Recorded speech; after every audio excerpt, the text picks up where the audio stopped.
Tonight, the main thing I want to do is, I'm not necessarily going to set up a cure in the end. I want to tell you what's going on, why we're having the problems that we're having. So the first thing I want to start out with is back in March of 2020, when COVID broke out, we came back and we spent $5 trillion over 2 years to take care of COVID. And I'm going to say this word, it sounds horrible, but only 1.2 million Americans died in that 4-year time period. Sounds like a lot of people, and it's pretty devastating. But when you start looking at how many people are dying from chronic disease, this is a drop in the bucket. So as we go forward, now 1.5 to 1.8 people die every year. So that was over a 4-year period we saw those COVID deaths. Now we come in here, we're seeing more than that every single year. We have no emergency declarations, so we're not shutting down things, we're not doing anything about it. There's no lockdowns. Our health bills here now for these chronic diseases is almost that same amount of money. We're spending $5 trillion every year as individuals. So in one place, the government stepped up and said, hey, we're gonna pay everything, we're gonna shut this down, we're gonna do that. Now, we have more people dying from chronic disease, and the government says, hey, you guys go pay the bill, you take care of it. They're not helping us do anything about it. So 60% of Americans, so almost 200 million, have at least one chronic disease. 40% of those have 2 or more. And actually, the statistics, I didn't put them on here, but when individuals tend to get 2, they tend to very quickly jump to 4. And I'll explain why that happens there. Cardiovascular disease is still the #1 killer. It beats out COVID. So more people die every year of cardiovascular disease than died with COVID each year. So we ought to be shutting down things, we ought to be spending more money here than what we do. Type 2 diabetes, 37 million people are diagnosed now, 96 million are pre-diabetic. I have said now, probably in the last month, looking over what I've been studying, looking over what I've been writing, probably saying pre-diabetic is probably like saying you're a little pregnant. You're either pregnant or you're not. So once your blood sugar goes up to where we can start saying you're pre-diabetic, all that means is that you haven't reached the point that you're super, super sick yet. That's the only thing that means. Autoimmune diseases affect 50 million Americans, and I'll go into autoimmune disease and what that means. Cancer, over 500,000 deaths every year. So when we started looking back at COVID, that's more people dying each year of cancer than of COVID. And you know, we always say, oh, we're gonna fight cancer, we're gonna do these things, but we're trying to fight the symptoms, we're not trying to fight causes, is what's going on. 1.9 million new cases every year. So it does say that we are curing or treating a lot of cases. The people aren't dying as much as they were, but we're getting more cases every year of cancer. Alzheimer's. Most of you can look back to a time in your life when Alzheimer's was a rare thing. Hardly anybody had it. You know, you'd think back and say it's almost like peanut allergies. When we were kids, if maybe one kid in your whole school system had a peanut allergy, maybe one person you knew out there would have some memory issues or Alzheimer's, or you know, it was more than dementia. Maybe they forget your name and stuff, that was normal, but people to have Alzheimer's wasn't a thing. So I'll go into why that is now. So they are projecting 13 million people to have Alzheimer's by 2050. So they're seeing the exponential rate going up, and they're able to predict by that exponential rate, this is what the number should be by 2050. So in 25 years, we'll have 13 million people in the United States with Alzheimer's. So, and there's a lot of individuals out there that say, well, we're just better at diagnosing it. It's not true. You can see it in people when before you know, okay, yeah, that person is off, they have memory problems. Now you see it, and it's not a diagnosis problem. It is a situation where we're having more individuals. If anything, the diagnosis of it should be that, yes, we're diagnosing all more Alzheimer's, we're also figuring out other causes of things and diagnosing with other things. So it's more than a diagnosis problem. So going back to my history and what I see going on nowadays, I've been fortunate enough to have some great mentors. Some of them were very strong in Chinese medicine, some of them were very strong in homeopathic medicine. And in doing that, they are more tuned to looking at symptoms and trying to find cause. And I was very blessed to have them as mentors. And as I go along, I would say there's times in my career where I've done one step better than a lot of the medical community, but I'm learning to do even better. So the medical community sees a symptom, and here's a drug. Here's a symptom, here's a drug. I've always tried to say, okay, here's a symptom, what's the cause? And as you dig deeper, there's times I go in my life and say, okay, I'm still treating a secondary symptom, not getting to the root cause. And I really truly think in what we call MILA, which is mitochondria immune lymphatic axis, I found the cause to most of the chronic illnesses. And I'll go into how it works and why it works as we go along. These things are important, that every process in your body, every organ in your body, every cell in your body is dependent upon this axis. So,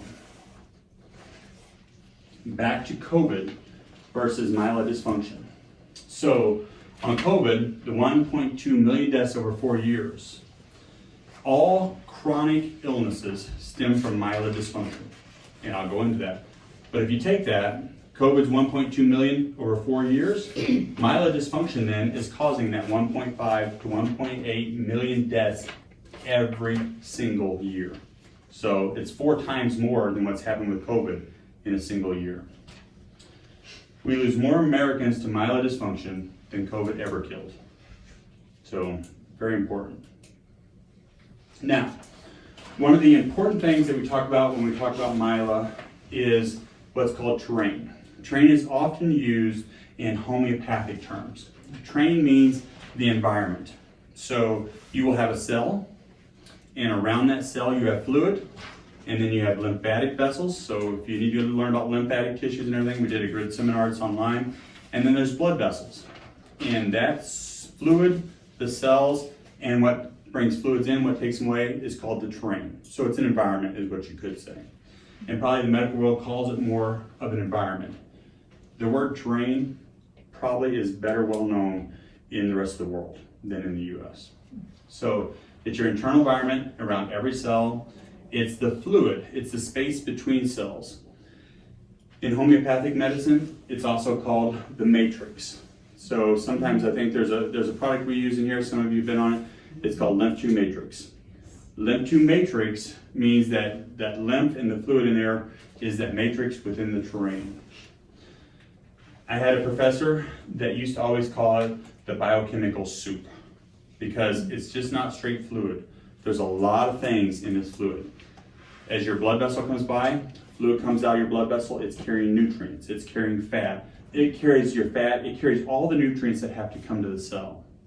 When your cells receive those nutrients, hormones, all those things, it uses them, and then it has waste that comes out. So this fluid around it in that terrain has nutrients that you need. It also has biological waste that comes out. In that fluid, last month we talked about the immune system.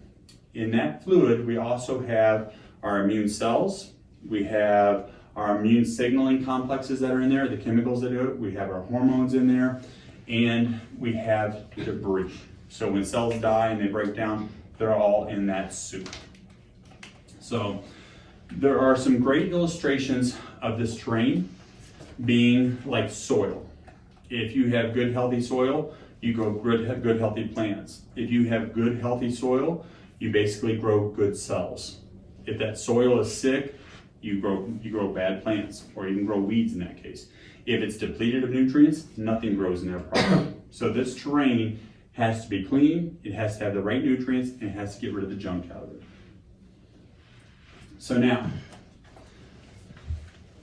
when you have healthy terrain, so when that soup is clean, 99% of people that had clean terrain, had myela working properly, survived COVID.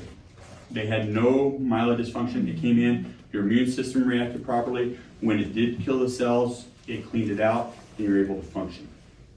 That is not just for COVID. That's for everything. Have you ever wondered why, hey, you can have a room full of people and certain ones get sick and certain ones don't? It's because certain ones, their train is clean, and other ones, it's clogged up, it can't function correctly. So that's significant. But 99% of people that had clean train got COVID, and either had very minimal signs of it, or got over it very quickly, and didn't continue to have things like long haul COVID. So 94% of COVID deaths had at least one underlying condition. So they had a chronic condition. What I wanted to already convey is that a chronic condition is a mild condition, is a terrain problem. So 94% of them that died had at least one condition. Out of those, the average person had 2.9 additional conditions. So that means the average person that died had almost three chronic diseases. So it wasn't just that people got COVID and they fell over dead. These people were already set up for it. So they already had a cardiovascular issue, maybe they had type 2 diabetes, maybe they had an autoimmune disease. They had some kind of myelin dysfunction. Predominantly related problems that cause COVID, the myelin conditions, obesity, diabetes, and cardiovascular disease. This was the percent of people, 42% of people that died of COVID were obese, 40% had diabetes, and 48% had cardiovascular issues. So right there shows, okay, they had those. The medical would say, yeah, these are chronic conditions, what do you want us to do about it? They treat the symptoms of it. I'll show you what we want to do about it later. So back to my diverse background in homeopathic and in medicine and in virology and that, there were two different types of theories that came out. Louis Pasteur talked about germ theory. So basically he says everything is caused by a germ. So we have viruses, we have bacteria, we have parasites, we have fungus, and everything that's matter with you, that's what it is. It's one of those things. Antoine Beecham comes out and says, no, I don't think that's right. He says, because you can have two people and both of them can get exposed to the same germ, parasite, bacteria, virus, and they react differently. Something's going on here. And he came back and he started realizing how healthy someone was, how vigorous they were, how well their health was. And he says, this healthy person doesn't get sick, but this sick person gets sicker and sicker and sicker all the time. And he came back and he came up with terrain theory. And he says it's all about the environment inside the cells and inside the body and what's going on. Interesting enough, and I've seen this several times, I couldn't find the exact quote or anything, but Louis Pasteur comes back and on his deathbed basically said Antoine was right, that the microbiome was nothing without the environment. So the virus couldn't grow if the environment was correct, if the terrain was correct. So kind of interesting. In the world, germ theory now takes pharmaceuticals to fix. So if you go germ theory, it's big pharma, it's big money, and that's why it's important. When you look at terrain theory, basically terrain theory says you got to take care of yourself. You need to keep your terrain clean, you need to put in the nutrients, you need to keep it moving. So that was the major difference and probably why we went so hard towards germ theory, because there's money in it. So now, the mitochondria. Most of the time, and when I mentioned I had a lecture on mitochondria back in the springtime, that's all those lectures are available on YouTube.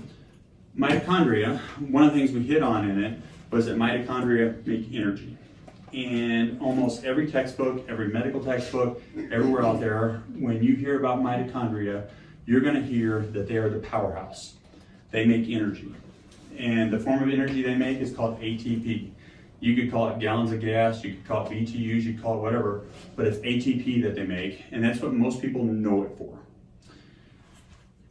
The truth is, that's just a little smidgen of what they do. They are known to bring in toxins and neutralize them. So basically they bring in toxins, and toxins are very reactive, so we're talking heavy metals, we're talking pesticides, we're talking food preservatives, things like that.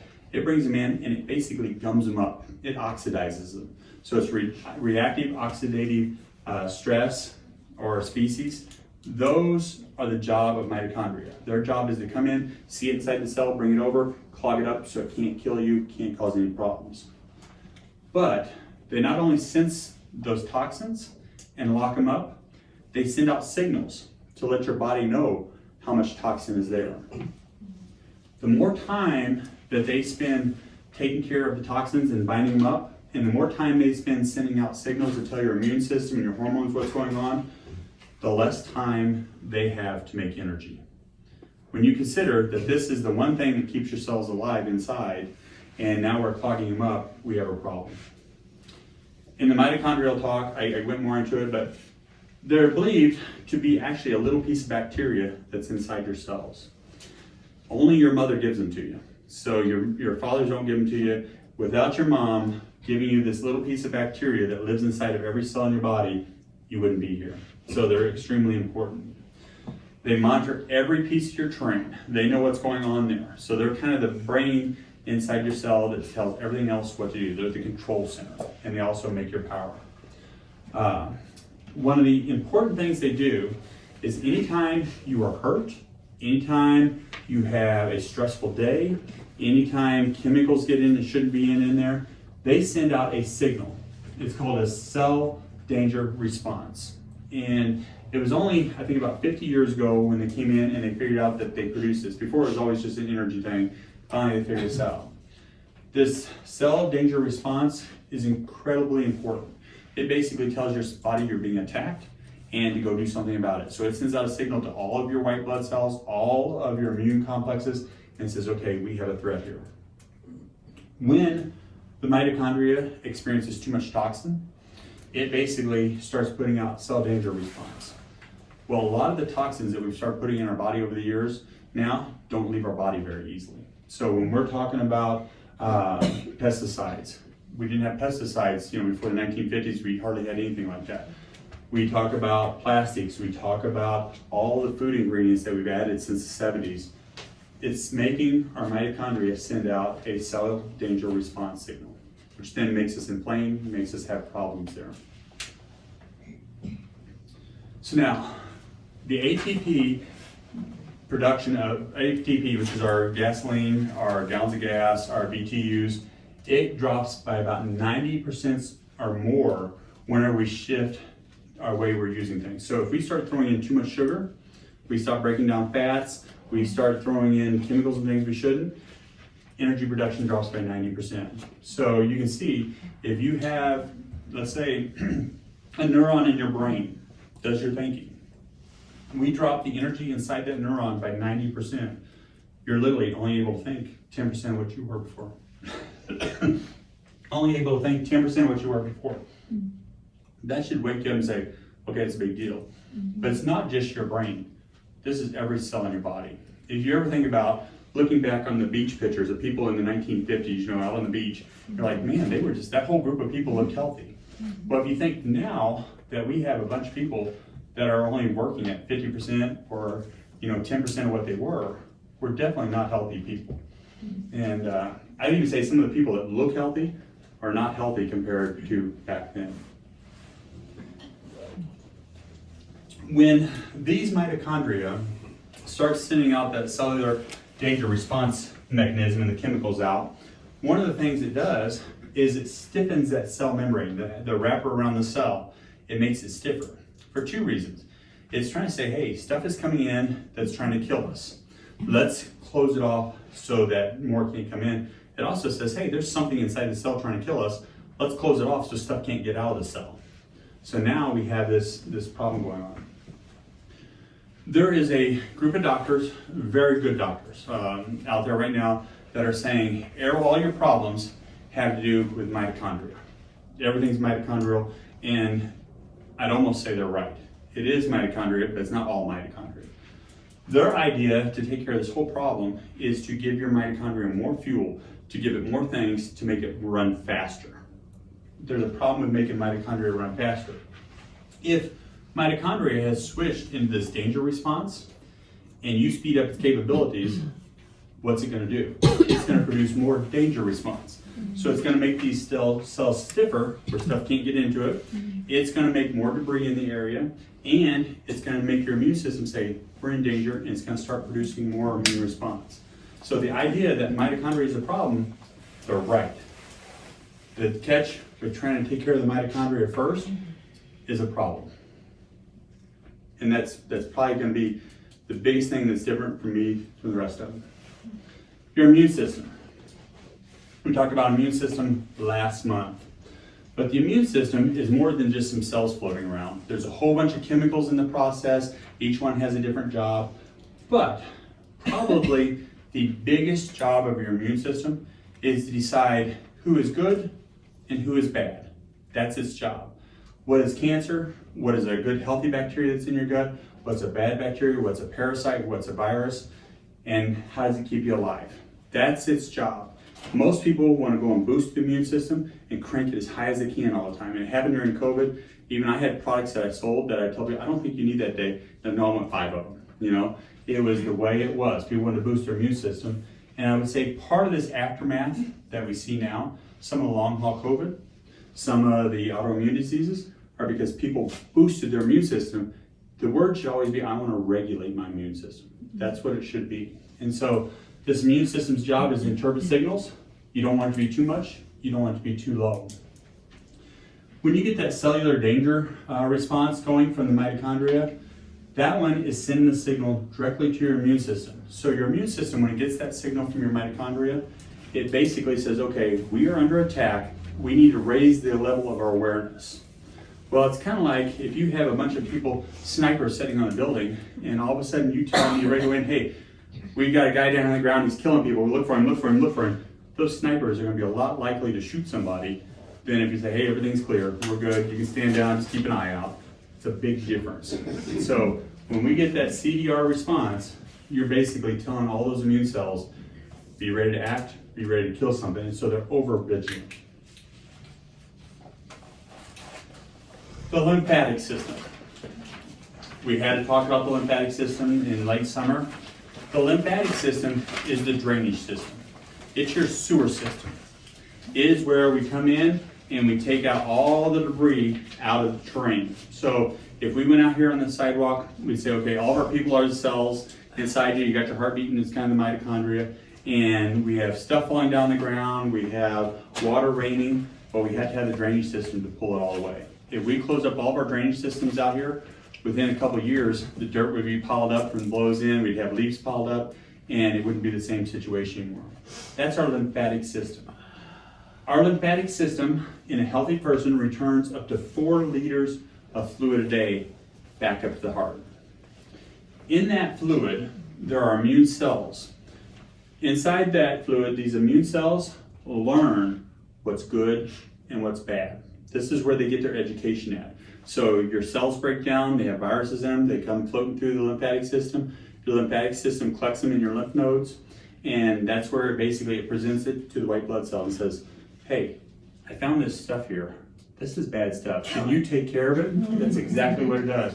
So this lymphatic system is your training ground for your whole immune system. So now, if you have your mitochondria, they can't keep up with the toxins. They can't keep up with the sugar overload. They start telling your immune system that, hey, we got a lot of danger going on here. There's problems here. It starts backing up in the lymphatic system. So maybe on a normal healthy person, let's just say that CDR is at a 1. It's a very low range there. If all of a sudden you start producing more of it, the immune system starts reproducing it too, so now you're at a 5. Well now, if you clog up the lymphatic system, that number just keeps growing until it's at a 10 and you're fully inflamed and it can't get out of there. So that's why that lymphatic system is extremely important in this. There's also another important part. There is no pump on this lymphatic system. So our heart beats, blood goes out and flows. On our lymphatic system, it is fluid. There's only one way for that fluid to get back up to the heart and be pulled back into the system, and that's by motion. So if you don't move, it's stuck there. So the more sedentary we become as we sit in our desk jobs, the more sedentary we sit around, the more that fluid just piles up there. So it's a real thing. It's like spilling water out, and if you have a closed-up drain, you got to take the squeegee and move it on. It's the same way. If you're moving your body, you're moving that. And that becomes a very important thing. Glymphatics. So glymphatics were discovered in 2012. I may be getting the statistics wrong and some of this wrong on this. 2012 by a young girl. And she presented it and wrote a paper on it, and basically everybody told her she was wrong. That no, it's not a real thing, it's not there. By the time we've gotten out to 2024, Now they've confirmed, oh, lymphatics is a real thing. We have lymph tissue that surrounds our brain. It's within our meninges. It's basically where your cerebral spinal fluid rests. But this is how we clean out our cerebral spinal fluid. It does attach to the rest of the lymphatic system, but it is truly a system all on its own. The lymphatic system works mainly when you're sleeping. And there's a special stage of sleeping where it works. During that stage of sleeping, your brain will actually shrink a little bit. When your brain shrinks a little bit, the fluid squeezes out of it. It brings out all the toxin, all the bad proteins, all the stuff that is in the terrain of your brain gets squeezed out of it. But that deep sleep stage is when this happens. Interesting enough, individuals that take sleep aids, like Ambien and things like that, do not reach this stage. And so they don't get that deep stage, their lymphatics don't clean out. I have yet to see anybody who is long-term on Ambien or one of the other sleep medications that doesn't have memory problems. Because when you get lymphatic cleanage, you get rid of the proteins that are clogging up things, but also during that time period is when you store your memories from today. So those individuals may have a great memory of what they did 10 years ago, 20 years ago as a kid, but you ask them to come in and you say, hey, by the way, I told you to do this yesterday. Oh, I don't remember that. It's because they're not getting this lymphatic drainage to clean out. It ties in with Alzheimer's, then, It's doesn't it? 1000% what's happening there. So that's why myla is important with Alzheimer's. If you don't have lymphatic flow, which is a lymphatic flow, you're going to get Alzheimer's. And I mentioned that here as we come down. I'll get to the neurological conditions and more into it. There will be, I would say, the lymphatic system is one of the truly understudied, understood systems of the body. Go out to the medical world and ask them what they do for lymphatic drainage. And they'll say, well, I guess we do some exercise, go jump on a rebounder or something. Some doctors would say, hey, you got a lymph problem, you're swollen up, they're gonna put you on a diuretic. Interesting enough, diuretics can play a really negative role in lymphatic drainage. What it does is it pulls the fluid out of it, but it doesn't thin that gunk in there. So basically, it'd be like having a septic tank and going to that septic tank and you want to clean out that septic tank, come in and clean out the fluid off the top, well, all the poop's still stuck in there.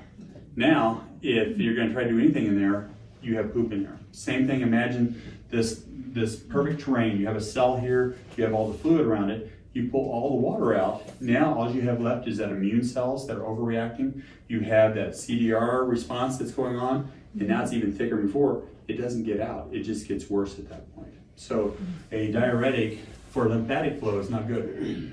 A diuretic has to be taken if you have congestive heart failure and there's fluid around your heart. There's times where if you get such fluid in your legs and things that they're starting to split open or water's coming out, you need a diuretic. So there's a time and place for every medication. But to go put a person on a diuretic when they have the ability to get up and move, they have the ability to do stuff, you shorten their life, without a doubt. So this, what I'm getting ready to go into, these 10 interconnected factors are the reason we have myla problems and why we have them now and they weren't having them in the past. So 70% of Americans get their calories from these 9 things. And I'm going to tell you this. These 9 things you don't need in your diet. Most people would freak out if they looked at it, but I have a family that I treat and they say they don't eat anything that their family couldn't eat 200 years ago. And none of these things are in that list. They're one of the healthiest families I know. Am I telling you to do that? No, I'm showing you the perfect world. Next month, I'm actually going to be going through diet. I'm going to go through lifestyle, what you should eat, how you should eat, and everything. That's what will be in next month's talk. And so that's going to be a big one. So tonight, I just want to touch on it briefly. Wheat. Talked about wheat when we talked about gut health and that. But the wheat we eat now should not be called wheat anymore. It should have another name to it. When you look up what makes a new species, it's the fact that it makes a new protein, it has a different DNA sequence, and that's what makes a new species. It also has to do with interbreeding upon itself. Many of these wheats now can't breed themselves and make new wheat. They've done it on purpose because basically they say, we don't want people taking our crops and using it again. Proprietary. Yeah. it's a totally different protein makeup than what it was before. Wheat used to have 5% lectin in it back before the 70s. We used to get weevils in our wheat. They would eat the wheat. Now we're up to 65% lectin in it. Lectin basically kills the stomachs of the bugs. It kills our stomachs. We can't digest it. So our bodies see it, we make an immune response against it, we pull it into our terrain to try to get rid of it. When it gets into our terrain, the mitochondria see it and they say, hey, we're being attacked by this lectin. That's what Dr. Gundry talked about, that this was a problem, and he was right. Wheat is a problem. More people respond to it than they ever think they did. I would guess in the next 5 to 6 years, we'll probably have 80 to 90% of people who have a major problem with wheat. And I would say we may have that right now, but we're just not paying attention to it, we're not testing it. Corn. So 92% of corn has been genetically modified. The main reason we did it is so that we could make more high fructose corn syrup. And high fructose corn syrup is in about everything that's processed out there. High fructose corn syrup is interesting. It's with high fructose corn syrup, it has to go into your liver, it becomes fat before it can be turned back into sugar. Mitochondria are extremely susceptible to high fructose corn syrup. They do not function well with it. They see it as a foreign invader, they try to clog it up, they try to stop it, and when they do, they stop producing energy. They go from producing 36 ATP, which is your BTU or your gallons of gas, down to 2. That's how much high fructose corn syrup stops you from producing energy.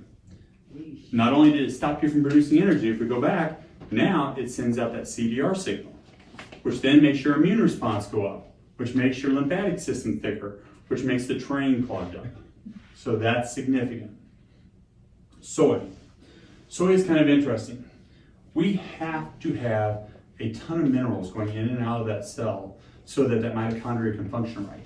They use the minerals kind of as their cleaning house. They use it to work the cell, and magnesium is one of those big ones. When you take in normal soy or genetically modified soy, basically it stops you from being able to take minerals in. If anybody's been here to see me as a patient, I often look at your fingernails. And I'm looking at that and I'm looking at your moons on there. That moons has to do with how well you're utilizing minerals and taking in minerals. And a lot of times if we're cranking in soy, we're having a problem there.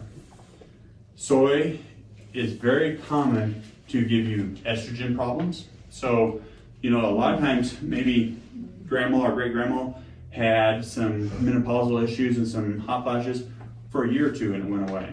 Now we have women that are having menopausal problems for decades and decades and it's not going away. Soy probably plays a role in that. Thyroid disruption. So there are some individuals out there we look at and they have thyroid antibodies and things, and there's other individuals we look at and like, there is nothing here I can see wrong, but you go and ask them to start taking their diet right down, and maybe every meal they have, they're eating a ton of soy, and that's what's causing their thyroid problems. So very interesting. Also some cancer causing agency with that.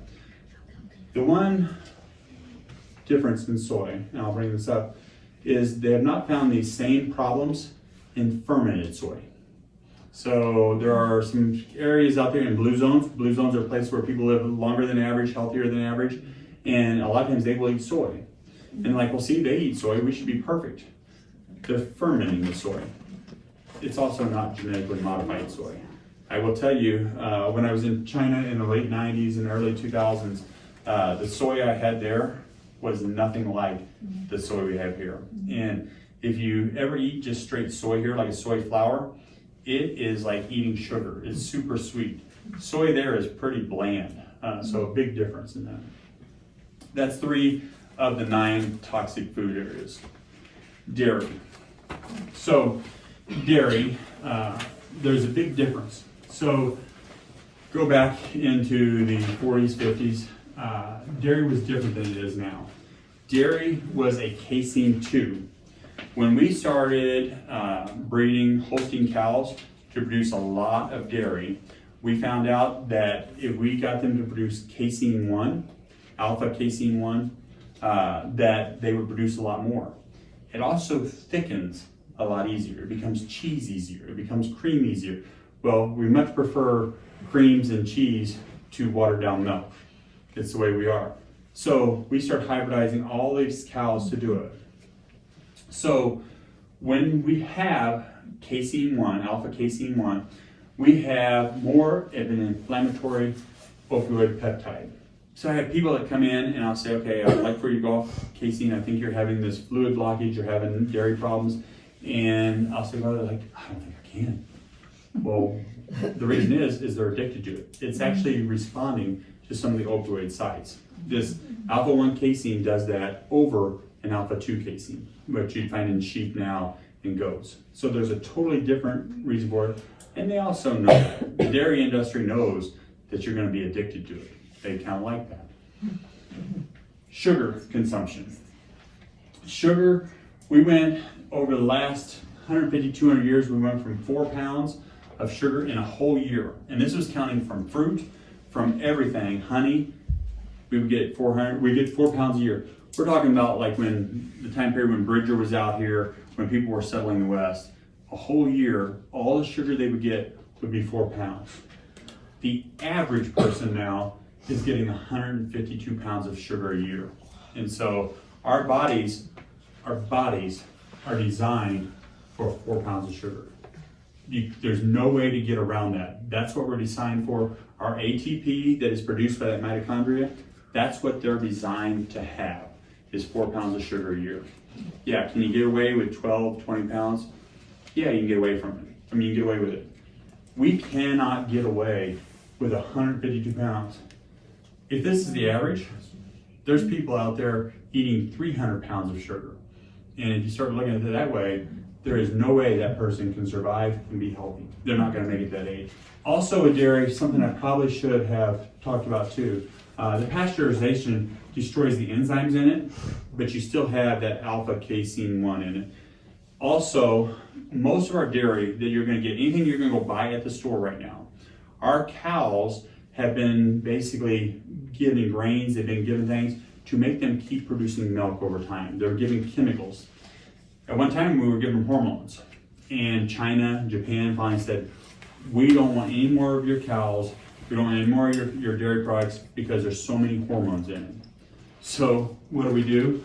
We said, okay, we're gonna cut out the hormones. We give what's called peptides to. So now you can go in and draw blood from the cow, you can look at it, and there's no hormones there. The peptide is a little protein that plugs into the cells and makes it speed up just like the hormone would, but it's not as detectable. So all of our dairy we get has those peptides in it. So when we take them in, we're drinking dairy, it's made to make us swell up bigger, it's made to make our breasts bigger, it's made to start producing more fluids and everything, which makes our lymph thicker. And so our dairy is designed to make a lot of milk and to make you crave it and to make you fat and heavy and thick. It's designed that way now. Even if it's organic, most of your cows now have been bred where this can make a difference. And when we talked about the immune system last month, we talked about once you react to one of these things, once you start getting regular milk and you start reacting to it, you might feel a little better when you go to a GMO milk or something that's not being fed soy, corn, all those things, but you're still gonna react to this case. In doing this, and this will be in the book I'm working on, it talks about dairy and how most societies, after they're done breastfeeding, don't get dairy. They don't get milk. We're the ones here that are cranking up milk. We've been told that we have to have dairy over and over again. Oh, you have to have your calcium, you have to have your nutrients. Well, first of all, they pasteurize it, so they've gotten rid of most of our nutrients out of it. Then the calcium in it is less absorbable than what you get out of your greens. You go get spinach and greens like that, and you're gonna get much more absorbable calcium out of that than you ever would out of a glass of milk. Sugar, when we talk about sugar, I think the big takeaway, and I think probably in our modern day, if we're looking at overall chronic disease and you said, hey, I can't do everything, I just wanna do one thing. If you would cut your sugar intake to the minimum, what that does is that allows your mitochondria to produce more ATP. It likes to burn fats, it likes to burn other things as its fuel source. As soon as you put in too much sugar, it's gonna start burning it less and less, it's not as efficient. If I compare this to a power plant, if we had a power plant that was gonna burn natural gas, you have less fumes, you have less toxins coming out, it's a cleaner vapor that comes out. If you're gonna burn coal, It's very toxic, it doesn't burn as good, it's just not as clear, it doesn't burn quite as hot, and you have all the debris left over. You have the ash, you have the smoke going out. When your mitochondria try to burn straight sugar, that's like putting coal in. And so it makes more toxins in the area and it causes a problem. So when we start talking about producing more energy, we start clean up that terrain, the fastest way to do it would be to take sugar and back it out of there.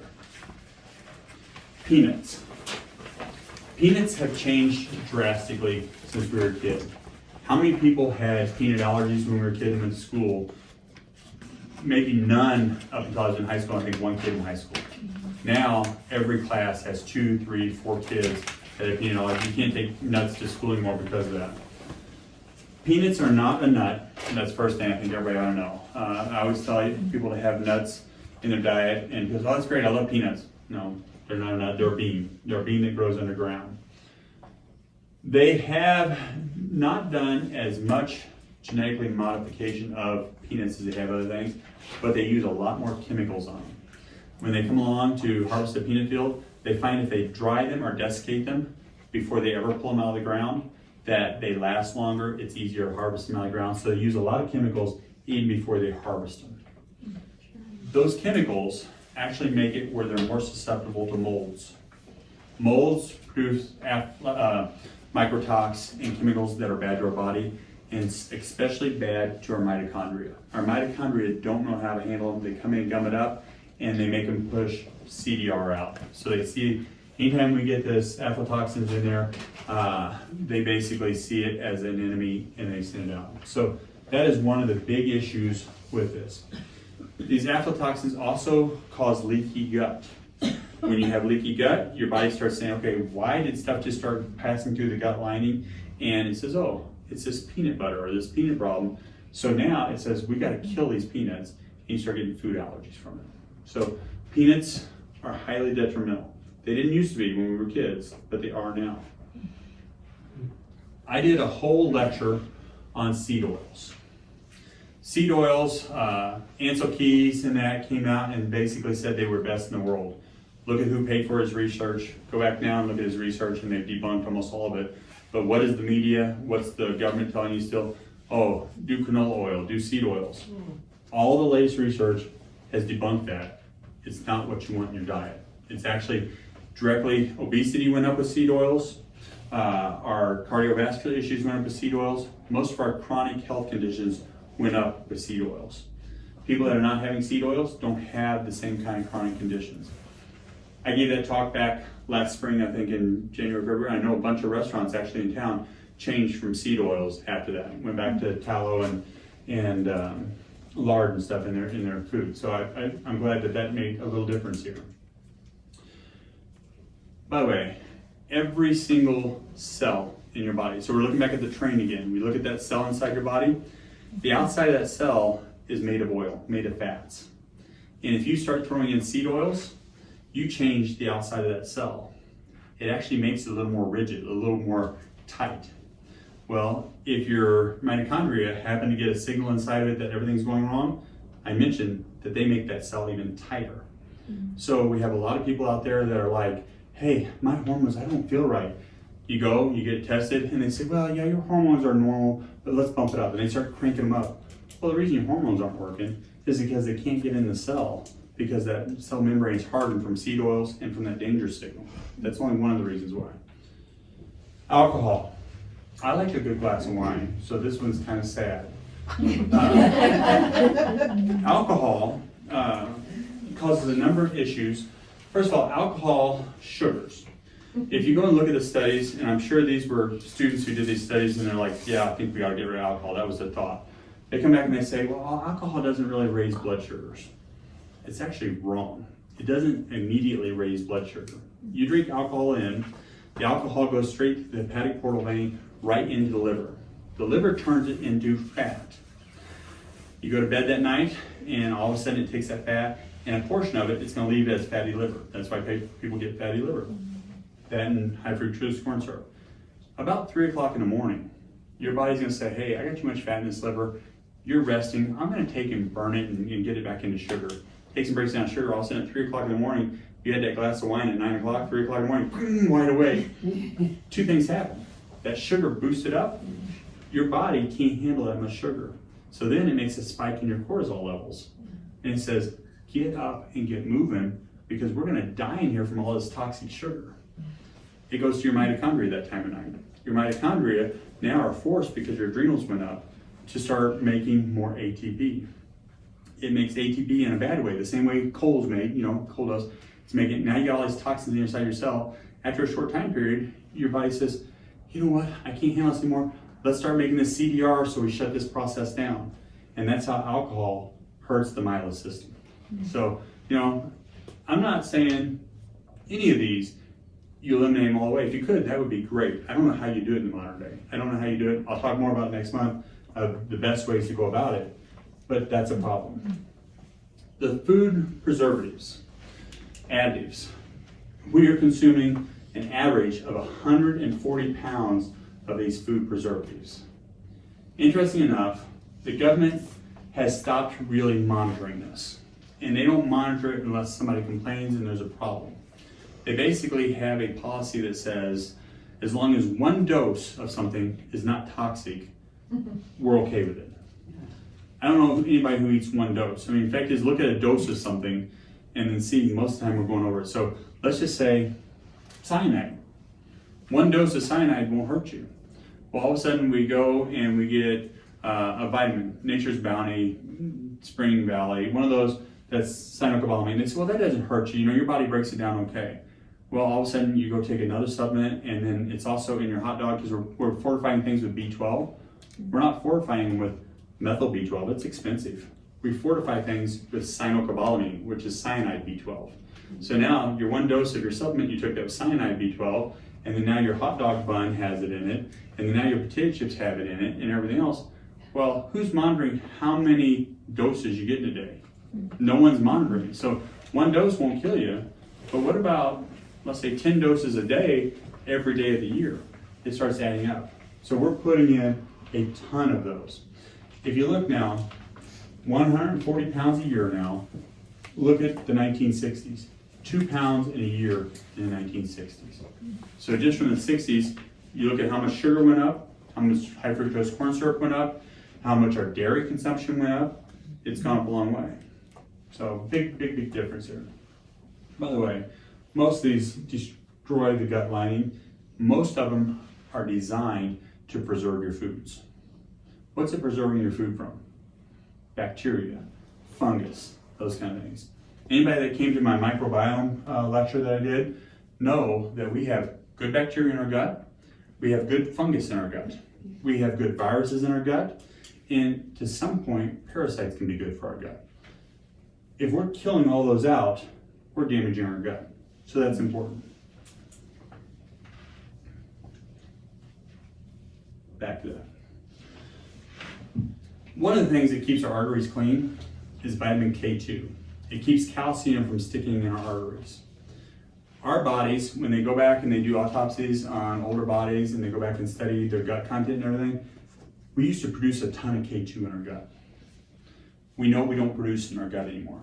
They don't know quite why that is. When they go back and they look at the people they pulled out of the ice shelves up in the alpine area, they find that they have a lot of gut-2 bacteria in their gut. We don't have any more. I think it's a pretty simple answer. This is what it is. We're putting all these preservatives in our gut, and they weren't. This slide right here is talking about environmental toxins. 80,000 synthetic chemicals that we didn't have to have.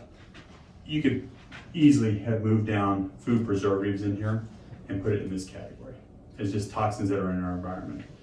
The reason I put them with foods is because those are things that we're intentionally ingesting. When you go to the store and you pick up something and you're like, yeah, I'm gonna buy this, you're intentionally choosing to get that and put it in your mouth. On these environmental toxins, most people are not choosing to go out and chew on mercury and lead and that kind of stuff. So that's why I did it separate, but it could very easily be here without a problem. Speaking of mercury and heavy metals, I have been doing more, it's called an FMB test, I'll talk a little bit about later, but I've been getting more people with high levels of mercury. And it's kind of interesting, some of the other doctors are talking about mercury tends to like to stick in the brain it tends to stick in mitochondria inside the cell and gum it up. So it's highly, highly toxic. We help those people get past it. And some of the people come in and you think they're rather healthy. And you're like, okay, hey, you're as healthy as I can get you. Let's run a couple of these tests just to make you as healthy as we can be in the future. We run that FMV and all of a sudden it comes back with mercury or lead or something like that. We get it out of their system and basically they come back in and like, yeah, I feel 20 years younger. Pesticides. So pesticides have changed greatly since the 1950s. Most pesticides were used like chrysanthemum oils, things like that weren't bad to humans. And now they've modified them so they're so strong that even humans can't handle them. And that's an interesting thing. Endocrine disruptors. So a lot of these are chemicals that we use for different processes in manufacturing that basically they're allowed to wash them down the drain. They're in our water, there are things like that. Some waste, manufacturing waste, they can turn around and they can sell it to supplement stores because things like cyanocobalamin, you can't really just get rid of it. You have to do something with it. Turn around and sell it to a supplement company, they can put it as one dose.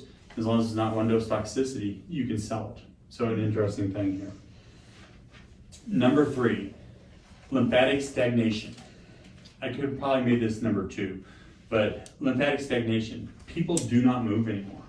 They just do not move. So they're eating junk, they're getting exposed to junk, and now they're not moving. The lymphatic fluid is just stagnant in there, and we move less than we ever did. I think in the article I wrote, there are some statistics about how much people used to move and how much they move now. I think we used to do 13,000 steps a day. The average person is down below 4,000 in their average day now. So a big difference. We're moving less than a third now than what we did before. And that squishy terrain has to be squished out to clean it, and we're not moving. Chronic stress. Someday I'll probably do one on adrenal stress, maybe just make it one whole hormone talk.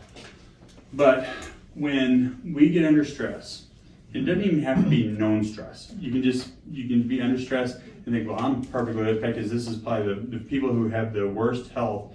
I just say, no, I handle stress great. I can handle stress, there's no problem. It's because they're ignoring their signals.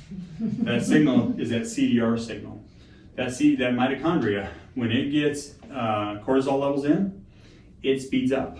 Once it speeds up so fast that it can't get rid of the junk out of there, it starts to say, put on the brakes. The brakes for it is CDR. CDR says, I'm gonna tighten up the cell so I can't get any more sugar in, I can't run this fast. I'm not gonna let any more thyroid in. Thyroid speeds up your metabolism. I'm gonna slow down this cell. I'm not gonna let any more testosterone, I'm not gonna let any more estrogen in, I'm gonna close it down. So to begin with, that stress response, that CDR response when you have stress, is actually telling your body, I can't do any more, let's slow down. What do? We go in, we throw a soda on top of it with high fructose corn syrup. We take and we say, hey, I can do this more, and we keep pushing. If we paid attention to it, we would do better off. The tiger jumps out. You don't think, oh, well, now I gotta pay attention to my body. Your brain is thinking, I gotta get this work done and fly out of here. That's a different situation, you know? So your brain is really good about ignoring the stress signal. In fact, it's like I just said, some of the people that are under the most stress are the ones that are telling you, oh, I handle stress great. I have no stress, I'm fine, you know, or, oh no, it's no big deal. Well, they just lost their spouse, their business is going under, they're sitting at a desk too long, they're under the most stress in the world, and they're like, I'm okay. So there's definitely a mismatch in that. Sleep. So I talked about the lymphatics. Sleep is important. And some people will say, well, doc, I just don't sleep, so does that mean I'm gonna die? No, let's say you're not sleeping. Let's go back and look at the whole rest of the myelin situation. Maybe you're not sleeping because the hormones aren't working right, because this whole lymphatic system, everything is gummed up. Let's start taking care of the myelin system, and then sleep will come back to you. On the other hand, if you're drinking coffee at nighttime, if you're going and having that wine late at night, and all of a sudden you're waking up at 3 o'clock in the morning, or let's say you're sitting there playing on your iPad, that blue light is a problem. I think that's actually coming up here next. That blue light changes your cortisol levels. When people were around 200 years ago, there was no blue light. Maybe you see the northern lights once in a while, but that's it. You didn't have these blue lights that are shining in our eyes. I have a friend and also my cardiologist who has done extensive studies on this. And he'll say, yeah, you have to cut out that blue light at a certain time of night. You gotta cut it out, otherwise your sleep will be disrupted because of the way it trends with your cortisol levels. On the other hand, when you wake up in the morning time, seeing red light, which is what comes off the sun as it's rising, is actually very, very beneficial to this. So, gut dysbiosis. Last month I talked about the immune system. 70% of the immune system, of this lymphatic system, everything lies in and around the gut. Most of your CDR, that cellular danger response, comes from around the gut system. It's there on purpose. That's our most vulnerable area. We put stuff in our gut and it can kill us the fastest. It's inside there, it's inside of our body. We have to make sure and be very diligent about it. As we're eating those foods that we talked about, the preservatives we're talking about, they are going straight into that immune system around the gut.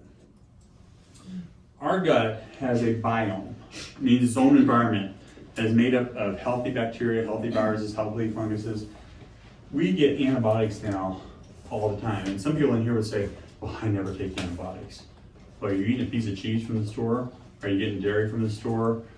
Some of the plant crops we're having have it. Most of your meat now has been exposed to it. Unless you're getting organic meat, it has it. Even some of your organic meat, they can come in to a whole group of chickens and they can say, hey, we have tried naturally to kill out this bacteria. I don't know how many times it is, 3 times, 4 times. We can't kill it. We're going to lose our whole flock of chickens. And they'll say, okay, we certify that you can go ahead and give me antibiotics and still mark it as organic. So just because you're buying it organic doesn't mean you're not getting it. You may not be getting as much as you were otherwise, but you're still getting it. So it's a problem. Leaky gut. So we talked about dwarf wheat or wheat oil. Most of our wheat is dwarf wheat. It's the worst. It punctures holes in that gut lining. When it punctures holes in that gut lining, we get bad bacteria through there and they produce endotoxins and it gets in our bloodstream and we start having problems. Our body starts reacting to it. So this gut issue, I would say, stems back probably more to the toxins and to the foods we're eating. But it shows that gut, if you're not taking care of the gut and if you have a problem there and you're not addressing it, you're gonna have bigger problems. Chronic infections. I will say right now that the vast majority of your functional medicine doctors are going one of 2 ways. They are saying, hey, this 100% has to do with chronic infections. In fact, they love this right now because people are selling ivermectin, they're selling fenbendazole, they're selling all kinds of parasite formulas because it's a hot thing right now. They're saying, this is what you have. This is why you have all your chronic diseases. No, it's one of 10 reasons you have chronic diseases. And I would say, most everybody has been exposed to Epstein-Barr mono. Most people have been exposed to cytomegalovirus. Most people have been exposed to mold, candida, probably even Lyme, especially if you're farther east. I'd say if you go east of the Missouri River, you've been exposed to Lyme. How many people actually have them? I mean, almost everybody. How many people have a problem with them? Not that many people. Because our immune system is working properly and we keep it at bay or we shut it down. We know it's a bad guy and we don't let it grow.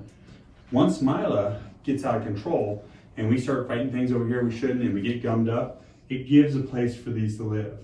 So do we need to take care of it if it's overgrowth in you? Yes. Is it the cause for all your chronic disease in that?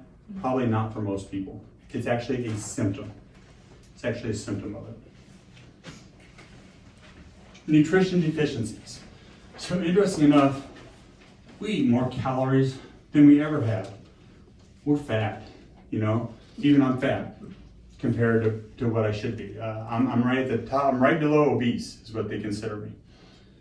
We're getting more calories than we ever have. We're putting more food in our body than we ever have, and we're more malnourished than we've ever been. Again, that one FMB test that it says goes through your minerals and vitamins and the fats that you have in your body, and it shows you what you're missing. And I've yet to have a person that comes in that's high on everything. There's certain things they're missing. And part of it is we keep putting the same darn things in the same soils every time. So a little different out here, probably not. We're putting the same things out here, whether it's beets or whether it's soybeans and that kind of stuff. In Missouri, they rotate 3 things through the same crop fields and have for 50 years. Corn, soy, and wheat through the same crop field. Well, they pull the same nutrients out of the roots every year. When they go in and they put nutrients back in the soil, I've never seen anybody say, oh, I'm gonna put a mineral blend back out on my soil. They put nitrogen to make it grow green, phosphorus for the roots, potassium, and that's pretty much it. Those 3 things they put in the soil. I've never seen anybody go out and say, I'm gonna put extra magnesium in here, I'm gonna put extra calcium in here. And so when I talked about a while ago that most of that comes from your vegetables, it begins to become a problem when we're doing the same foods and then we're not getting the nutrients in. Pharmaceutical induced damage. So one of the hardest things for me to do when I'm doing a report of findings on individuals is to look at their medications and say, well, okay, in fact, I was just working on one before everybody came in, they're on 10 medications. And as I look at those medications, I know why they're put on every one of them. But usually it starts out with one medication, and that medication gives you another symptom, and it gets to another medication. That medication gets you another symptom. Well, I can't go in and say, take out all these medications, but I can almost tell you the progression of how it went in the system. In the end, if you come in and start cleaning up myela, you will eventually be able to back off those medications. Maybe not all of them. My one professor always says, matter has limitations. That means once you've broken something to the point that is all the way broken, done working anywhere, you're gonna have to have medication, you're gonna have to have surgeries on to fix it. But if we're not at that point, we can clean it up. Just 2 up here that I have just listed now because I'm gonna go into more. Statin drugs. There are few people out there that need statin drugs. I've had a few people in my career that have come in and I said, no, you need to stay on this statin drug until we get this fixed. Once we get this fixed, then I'd love to see you off it. Metformin. Metformin is used mainly as a drug to reduce your sugar numbers on your blood results. It doesn't make your sugar disappear in your body, it crams it into the cell. So if we talk about mitochondria, and I said, what's the main thing that hurts mitochondria the most? Sugar. If you take metformin, the reason the doctor gives you metformin is because your blood sugar is high. And its job is to turn around and cram that sugar into the cell, whether your cell wants it or not. So your cell got hardened on the outside, it shut down the insulin receptor sites, and so now you're like, okay, we got too much sugar in the blood. The doctor doesn't say, oh, go home and clean up your diet.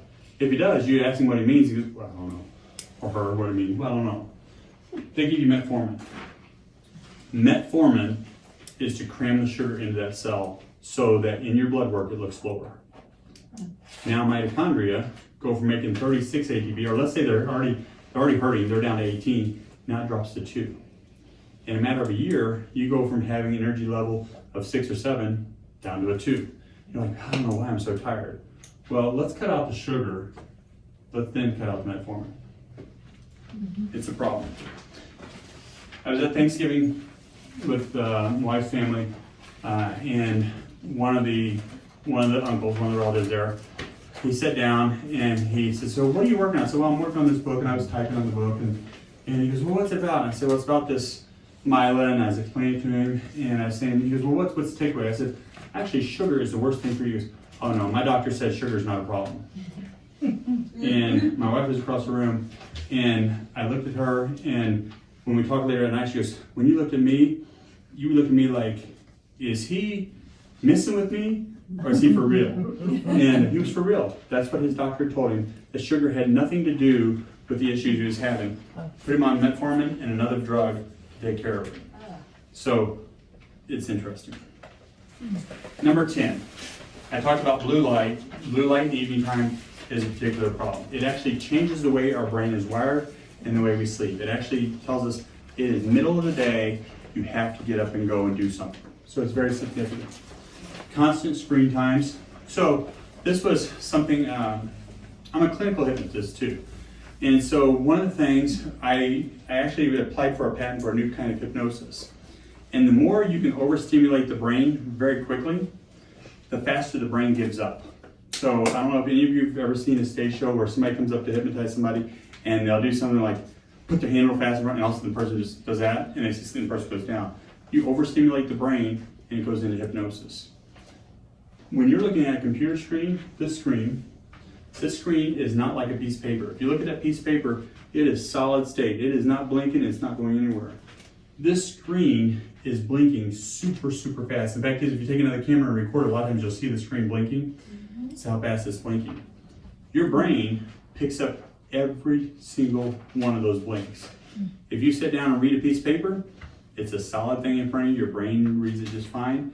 If I took that piece of paper and I did this to you over and over and over again, and you had to read it, your brain is, and you got to read it. Don't stop reading it. That's what's happening when we're reading that screen time.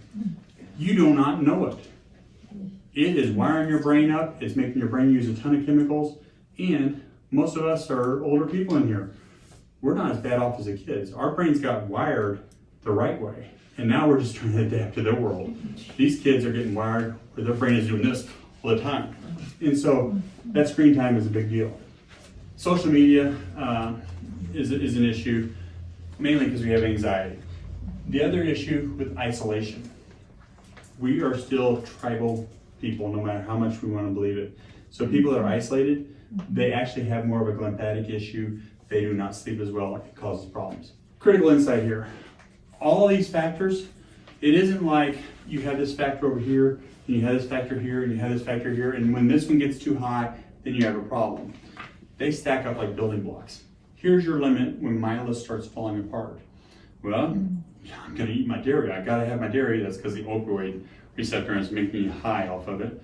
Well then, you know what? I'm gonna go out and spray Roundup, and while I'm doing it, I'm gonna eat my bologna sandwich full of all the stuff. I've done that before, that's why I'm saying that one. And then you just start adding in, okay, now I'm gonna have this thing here. Well, I got this stress I got here. Before you know it, your myelin function has fallen apart. And that's a big deal. I'm gonna go through what happens when myelin falls apart now. You know the cascade, you know what's going on, you know why we're all sick now. And you know why our great-grandparents weren't sick, and now we are.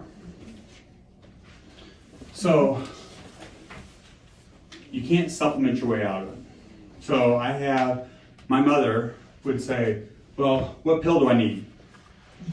Well, Mom, you have to stop eating gluten. I've already tested, you have an antibody against gluten, it makes you sick as a dog, and that's your main food group you're eating. You can't do it. Well, just give me a pill. Pills are made to help. I always say this, there's a couple things. I always say the medical world hates me because I'm too holistic. The holistic world hates me because I'm too medical. But I always say, let's start out with activity, let's start out with diet. Let's clean those up first. Then let's go to supplementation. For a rare case, I don't typically want people on supplementation the rest of their life. There's genetics where genes are broken and we have to supply something that you can't make. That's a different thing. But in general, if you're having a gut problem or you're having a problem, we should check in every so often and say, okay, how are we doing here? If we're doing great, let's pull it back or let's change it to something different. If it's not getting better, let's change it again. So come back in is important. As a doctor, I want to care for everybody. I also care for your pocketbooks. So I am very bad at saying how often you should come back in a lot of times. If I was better at that, I'd probably say, hey, come and see me more often than that far out. I also understand people's pocketbooks. I don't want to cause stress in your life. But supplements are important, but you can't supplement your way out of it. You can't exercise away chronic infections. And when I'm talking about chronic infections, you can't go to the gym and get rid of candida. You can't get rid of these things. You have to heal your body to get away from it. So that's important. I probably should have had this chronic conditions there. I may have misspoke. You can't exercise away chronic conditions. You can't meditate your way past heavy metal problems. So yeah, I got this brain fog and stuff. I went to counsel. They say I need to meditate. No. Point of this being is there's not really one solution. You have to have a lifestyle change to make a difference here. The Restore method, it's called Restore Myelin. That's basically this new approach I've come up with and what I call it. Each one of the letters stands for something in particular, but this basically systematically starts taking care of these problems. So now, this is where I want to talk about the diseases. This isn't a whole bunch of diseases. So when we talk about chronic disease, we may talk about heart diseases, we may talk about diabetes, we may talk about neurological diseases, we may talk about autoimmune diseases. And there is a different specialty for each one of them. You go to the rheumatologist, you go to the neurologist, you go to the cardiologist. All of these have one problem. Myela has gotten broken down. Myela is not working right. And by the time you actually see the disease process start up, whether it's cardiovascular, whether it's neurological, that is so gummed up that it's just not working anymore. So it's not on the early stages by the time you get there. If we would actually take care of this on the early side, like young people, we don't have these problems coming out. So it's important. So conventional treatments have no place for myela. Go to your doctor and say, hey, what do you got for mitochondria? What is that? You know, oh, it's a powerhouse. Oh, well, tell you what, we can give you something to boost up your energy. We'll give you more hormones. Okay, what do I do for my immune system? Oh, I tell you what, let's boost it up. Let's get you some more zinc. Let's go that way there. Or let's do the opposite. Hey, your immune system seems overactive. You have some kind of autoimmune disease. Let's give you something to suppress your immune system. Let's think about regulating the immune system. Let's think about getting myelin. Let's getting the mitochondria to calm down and produce energy instead. Go and ask your doctor what they're going to do about lymphatics. Most doctors have been taught zero about lymphatics. The only thing they've ever been taught about lymphatics is if it gets an infection in it, give you an antibiotic. If your leg swells up enough for the fluids coming out of it, put you on a diuretic. Otherwise, they know nothing about it. When I did the lymphatic talk, I talked about I was blessed enough in one of my internships, they didn't know what to do with me. They put me in a lymphatic clinic. One of the best things that ever happened. I would not be here today talking about myela, and I wouldn't know the root cause of chronic illness if I wasn't shoved in the back corner in a lymphatic center. It was incredible. I learned a ton there. It was a blessing to me.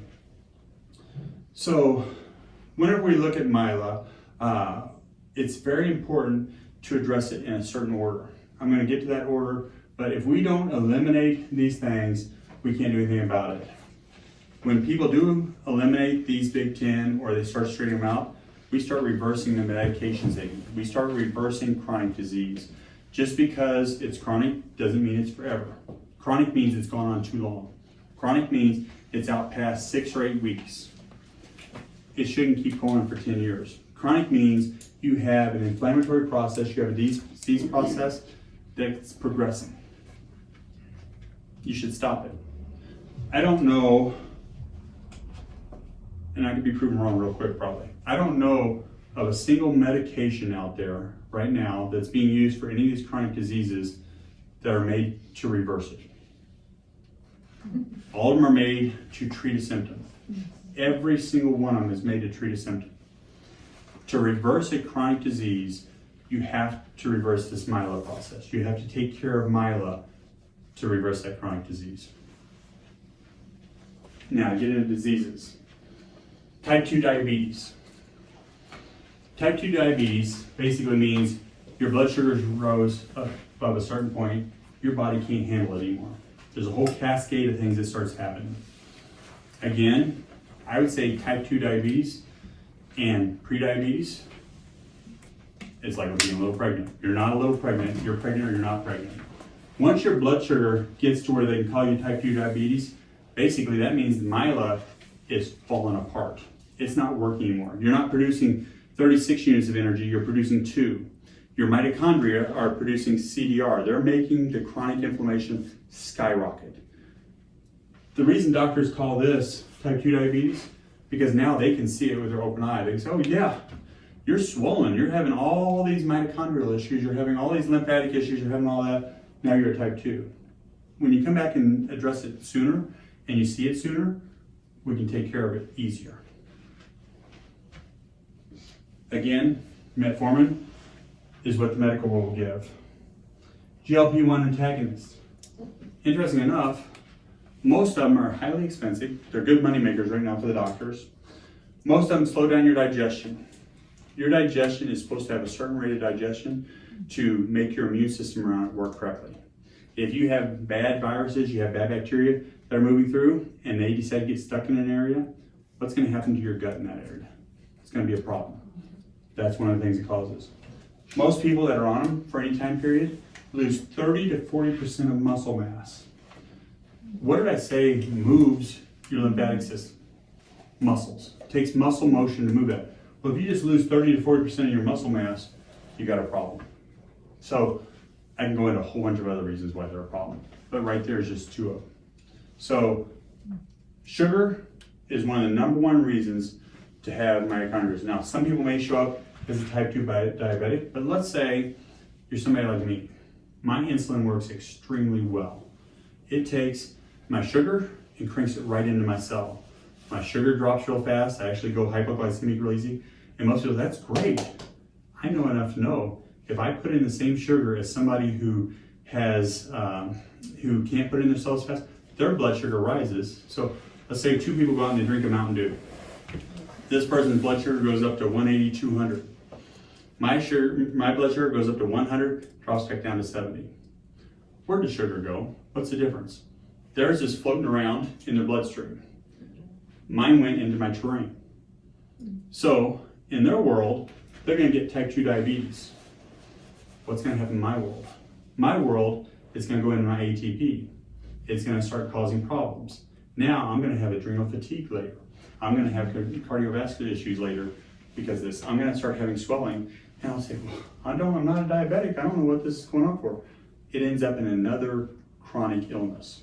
So sugar can cause any one of those chronic illnesses. It just depends which part it happens and how it plays out. So it's important. Cardiovascular issues. I did a whole talk on this. Pretty soon I'm going to say I have a talk on everything. I'll just say, guys, go watch the movie. But cholesterol. Cholesterol is blamed. I think, again, this is a major pharmaceutical issue, but also I blame doctors for not going out and doing some of their own research. Now, my first classes that I took after I got out of school were with medical doctors. Our books, never had to pay for them. I have a stack of books like this high from that time period. Most of them are from Merck. They're from other pharmaceutical companies. It's written right on the book, really nice on there. Different pages talk about the medications and things. And so a doctor who says, no, you gotta get rid of your cholesterol, I know where they get it from. And I feel bad that they don't know any different. But on the other hand, the insurance companies say too, well, if you don't put these people on cholesterol medications, we're gonna dock your pay. So I don't blame them. I feel bad for them and I feel bad for the patients. Cholesterol, when you blame cardiovascular disease on cholesterol, it is like blaming the firefighter for the fires. Anybody who came to my cardiovascular class will understand that cholesterol is sticking inside the artery because the cells behind that cholesterol got damaged. And if you don't cover up those damaged cells, that blood vessel will start to deteriorate, break down, then you get aneurysms, you get other problems going on. So cholesterol sticking inside that artery is actually a response to what's going on. If you boil it down, the lymphatic system that's taking away the debris behind that cholesterol, it failed to work. So it's in there trying to clean out that terrain in the arteries. There's a signal going on saying, hey, we have congestion here. The lymphatic fluid's trying to drain, it can't drain. As soon as the cells start to die because they can't produce enough ATP, your body says, okay, we gotta heal this blood vessel behind here. Let's cover it up for a while with cholesterol. Well, if you don't change your ways and take out the sugar, you don't get milo working, the cholesterol keeps building up, keeps building up, keeps building up. Pretty soon you have a clot, pretty soon you have a stroke, that kind of thing. Cardiovascular disease is still a milo issue. It is a milo issue. Now, people can be born with heart defects. That's not a chronic disease. The difference is when we're talking about cardiovascular issues that are chronic diseases, that's a different situation. You may have a murmur where you have an electrical deficiency, something like that. That's not a chronic disease. That's matter that's been broken that needs to be fixed. That's surgical. But this big number of people that are dying in America because of cardiovascular disease, that's not the people that are having these heart murmurs. They're not the people that have these situations. They're people that are taking those top 10 things to the limit, and now they have cardiovascular disease. So that's important to know. Statin drugs, they block CoQ10. CoQ10 is one of the biggest things that cleans out dirty mitochondria. Well, if you go and take a statin drug, the number one thing that you cut out is CoQ10. That's why people start getting leg cramps, they have leg pains, they have memory problems, is because they don't have enough CoQ10. If you don't clean out the mitochondria, and the mitochondria that are the busiest are the ones in your arteries and around your heart. They never get a rest. You can sleep at nighttime and all of your muscles rest. Your cardiovascular system never rests. It takes a ton of CoQ10. So you take a statin drug, now your cholesterol drops, your CoQ10 drops, the inside of the artery starts to deteriorate. Who's your guy that comes in and covers it up to protect you? Cholesterol. You don't have that anymore. We take care of myela. We take care of most of our chronic cardiovascular issues. Autoimmune disease. In March, I'll be doing a talk on autoimmune disease, and I'll be going over this. So there's a number of reasons that lead to autoimmune diseases. Number one is gut permeability, leaky gut. We just talked about 70% of our immune system is around the gut. When it gets clogged up, the lymphatic system doesn't work right, your mitochondria don't produce energy, you start getting gut that's leaky. When things start leaking through the gut, you start responding to them. Dairy, gluten, tomatoes, everything start going there. People start having all these gut problems. Next thing you know, they got scaly skin. Well, now you have psoriasis. You have the thyroid. We talked about soy, dairy, gluten. You start having those pass through the gut, you start having a thyroid problem. Those are all myela problems. When you start getting leaky gut, you start getting your immune system to react to things that's not supposed to react to. It's because that system has been lit up. It's on fire up here and it says, we have a problem out here. Again, it's your sniper on top of the building. Every signal is telling it, we have somebody attacking us, we have somebody attacking us. Goes in and says, oh yeah, here's that wheat. That wheat got through my gut lining. You attack the wheat. Goes around looking for more wheat. This is called mimicry. Goes looking for more wheat. All of a sudden it settles in on the TPO antibody in your thyroid. Now you're attacking your own thyroid. It's because that system started getting wrong signals because we were putting too much stuff in that mitochondria. Mitochondria lit up, it made the immune system light up. Now we have a problem. That's why we get these autoimmune diseases. That's why the number of autoimmune diseases is going through the roof. It's also going even faster since COVID. One reason is we decided to boost all the immune systems to try to help that when we need to regulate. Second thing is the government decided that we were going to run out of food because what happens if farmers go down? What happens if our truckers go down? They allowed more preservatives to go into our food after COVID than we had before. We're now starting to kill our gut even faster. We're starting to kill our mitochondria faster. We're getting more autoimmune diseases.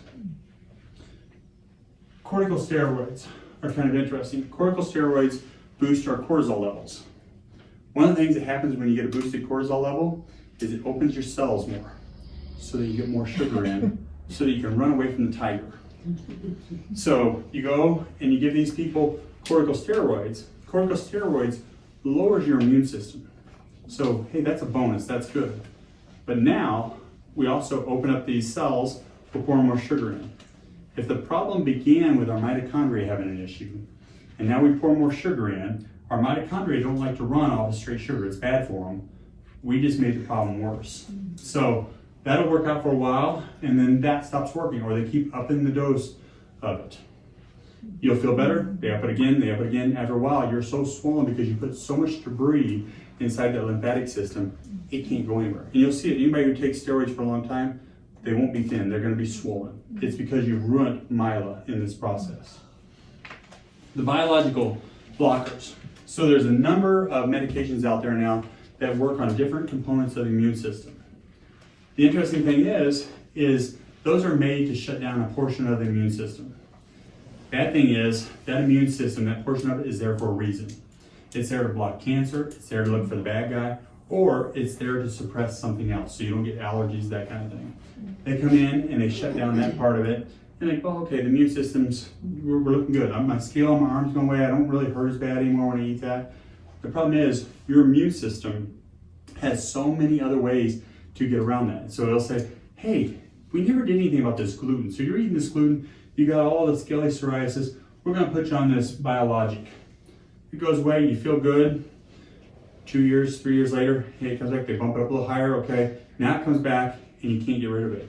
Like, well, we're gonna put you on a second biologic. So what happened is we just skewed the immune system. So we shut down this part. It says, okay, we got all these bacteria killing us, we got all this stuff, let's bump up this part. You end up getting a second immune disease, or a third, or a fourth, or a fourth. In the end, we have to take care of myela, and then we want to bring these people in remission so we can get off these drugs. Are there people that need these drugs? 100%, because we are not addressing myela. As we go along, I'm hoping in the next year, I'm hoping in the next 3 years, 4 years, 5 years, that I'm speaking in front of 1 million people, tell them about myela and tell them how to fix it. And so that we can come back and get these people off these drugs. That's what I want. NSAIDs. You know, if you have a little headache, I'll just take a Tylenol. The interesting thing is the way NSAIDs work, they take down the pain so you don't feel the pain. But inside that terrain, inside that myelin terrain, it actually sends a signal for it not to clean out those signals out there. So the signals actually multiply. So the more NSAIDs you go and take, the more you have to take in the future, and the more you have to take. Am I telling you not to go take a Tylenol if you have a headache or an aspirin or something like that? No. I'm telling you, if you're taking one every day for something, you probably need to figure out something different. There's something else going on there. Same thing with us. I'm not telling you not to take your medications. In fact, it must be a slide coming over that I pretty much put that warning out there. I'm not telling you to stop taking your medications. I'm telling you, let's start working on the underlying problem. Neurological issues. Alzheimer's. We talked about how fast it's going up. Parkinson's. Maybe I was blind when I was young, but most of my friends have always been older people, 80 and above. I say that, I always tell people, I say, well, you don't be my friend, you need to be 80 or more. It's, I don't remember any of my friends having Parkinson's, maybe a slight tremor, but not Parkinson's. MS, ALS. These are things that are on the rise. You asked me about the 13 million by 2050. All of them are going up, not just Alzheimer's. So we have something that's neurologically happening, and right now the drug companies are going like gangbusters to try to figure it out.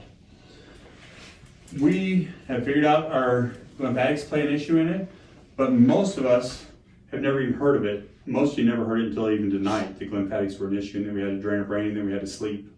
Very important. When this drainage fails, one of the things that happens is we get proteins that are wrong in our brain. They can't clean out. You can't get out the debris. So your body tries to be extremely proficient. You have cells that break down your brain, they're not working right. They kind of get these little clusters of tau proteins, amyloid proteins. They're actually what they measure. When they come in and do an autopsy on somebody, they'll come in and measure those proteins and say, oh yeah, they had Alzheimer's, because they measure them. These are junk products from whenever neurons break down. If these junk products were being cleaned out of the brain, we wouldn't be having Alzheimer's. If they were being cleaned out, we wouldn't have MS. We wouldn't have things like this. And so, yeah, you can have traumatic brain injury, you can have other things, but these are chronic illnesses again that are a problem because myelin is disrupted, and now we start getting these proteins that we're measuring, like, oh yeah, you got these proteins, you have Alzheimer's. Why? We're putting junk in, and we're not cleaning it out. That's what's going on. So, when mitochondria are not functioning properly, neurons starve. When they starve, they just stop working. Brains are very plastic. We build a lot of tissue back. You can hurt your brain, you can do a lot of things, you can send signals the other way. But when mitochondria are not working, you're going to have brain fog, you're going to have a whole bunch of issues going on there. So, when we're talking about the biological rules of myelin, in fact, this comes from homeopathics. This is extremely important. You have to drain before you can detoxify. So when I was in chiropractic college, I had a lab background. They had a lab in the school, and I was asked if I could come in and work on some equipment, fix equipment because of that. So I'm in there, we're running blood work through, and some of you may have heard this story 3 times, but running blood work through, and all of a sudden we run a bunch through for students. The students would go draw each other, they'd learn how to do phlebotomy, then we'd run the blood test, and then they'd learn how to read them. Run the blood work, and all that came through, these students looked like they're dying. Literally dying. Liver failure, kidney failure, across the board, they're dying. So I'm thinking, okay, something's the matter with the equipment. I rerun the equipment, I fix the equipment, I run the samples, they're all still dying. So I take my own blood out, run through there, and it looks good. Wow, this is incredible. So I go down to the classroom, ask the professor, can I address the class? And I said, hey, I got these 30 students in the classroom. What is going on? Did you all get poisoned or what's going on? They were doing a detox. And so the point was, I asked them, I said, do y'all feel good or how do you feel? I feel horrible, you know? We're having all these problems. I said, why are you doing it? Oh, you know, you got to detox, you got to clean all this stuff out of you. If you take that mitochondria, that cell, and you pull the toxin out of that cell, where does it go to? It goes into the train. It goes into the environment around it. It's going to float a little bit. It can't get out of the system. It's caught in the sewer. It's going to soak into the next cell. Well, this cell over here, when it made that toxin, it was kind of coating it. It was trying to take care of it. Once it comes out of the cell and it goes in another cell, it's kind of like, whoa, I can't handle that. It'd be like somebody puking in you, you know? How are you going to feel? It'd be pretty nasty. That's what's happening when you try to do a detox without cleaning out the lymphatic system first. So the order is, first law is you got to drain before you detoxify. Second law, and these are you cannot do without these laws. Second law, you have to balance that immune system before you boost it. If you come in and that whole train is lit up and on fire, and you come in and you try to make it even more excited, it's going to gum up more, it's going to start looking for the enemy, and it's going to fight everybody in the room. It doesn't realize who's the soldiers on your side and who's the soldiers on the other side. Everybody's the enemy. You cannot boost that immune system before you balance it. If you come in and you're trying to take all the supplements in the world, you're trying to do everything in the world to repair tissues. Your knee hurts, your back hurts, your shoulder hurts, and you don't clean out that drainage, you don't balance that immune system, you're not going to repair that tissue. This is a good point for me to make right now. For all these years, I'm probably right when I say this. All these years, I've been trying to be the best doctor I can, and I probably haven't done this good enough. And the reason is, this takes time. This is about a year process, more if you're sick. But let's say you come in with a shoulder problem. You come into me, and just like you would any orthopedist, you come in and you say, I want my shoulder fixed. I'm gonna adjust it, I'm gonna stretch it, I'm gonna show you the exercise, I'm gonna tell you what to take, I'm gonna tell you to relax it and everything else. But the truth is, I probably need to say, hey, I'm gonna do all those things, but I probably need to do this whole technique to get it so it stays healthy so you don't have a problem in the future. I probably haven't done that good enough. I think that's gonna change in the coming years. I know it's gonna change. And there's gonna be people who come into me and they're like, well, I don't wanna do that. I'm gonna say, okay, well, here's your Band-Aid. Here's what you gotta do. And I'm changing that. So you can't empty the bathtub with the clogged drain. So you can come in, you can scrub that bathtub, you can try to get the soap scum off the edge, you can try to do everything you can. That bathtub will never clean up if you don't drain it and then clean it. Same thing with your lymphatic system, you gotta get it drained. Can't detoxify if the drain's not open. Many of you probably have not heard of Herxheimer's reactions, but these are reactions that people get when they take supplements or they take homeopathics, and all of a sudden they feel worse than what they did before. Many doctors, especially functional medicine doctors, I would say many of your homeopathic doctors say, well, that means it's working. Well, I would agree. It's working to do what you intended for it to do. You're detoxifying that cell. Where does it go to? In this case, you're cleaning the bathtub, but you didn't drain it, so the bathtub even looks gunkier. You know, you're taking it out of one cell, you're putting it in the drain, you feel worse. Just like those students, whenever we took and did their blood work, when they asked them how I feel, like, oh, I feel horrible. Why are you doing it? Well, I'm detoxifying it. No, you're just moving it around. Got to drain it first. Toxins redistribute instead of eliminate. Aggressive detoxes make people worse. Balance and repair in sequence. Law 2, you don't stimulate a broken system. You know, if your car is sputtering and having problems, putting more gas to it often makes it choke and die. Same thing with your immune system. If your immune system's sputtering, putting more stuff in to make it work harder, it's gonna die. That's the way it works. If you have a problem in your body and you're trying to repair tissue, and there is so much toxin there, there's so much problem there, it is impossible to rebuild that. One thing is, what's it take to rebuild your tissue?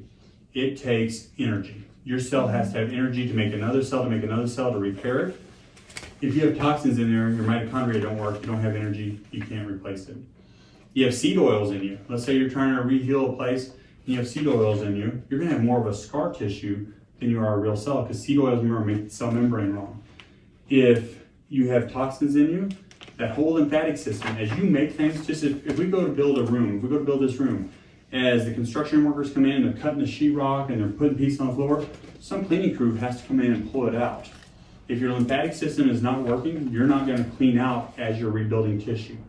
So you have to drain the area, balance the immune system, then you can come in and support the energy and support doing that. The restore method that I've come up with is, first of all, you have to know what the problems are.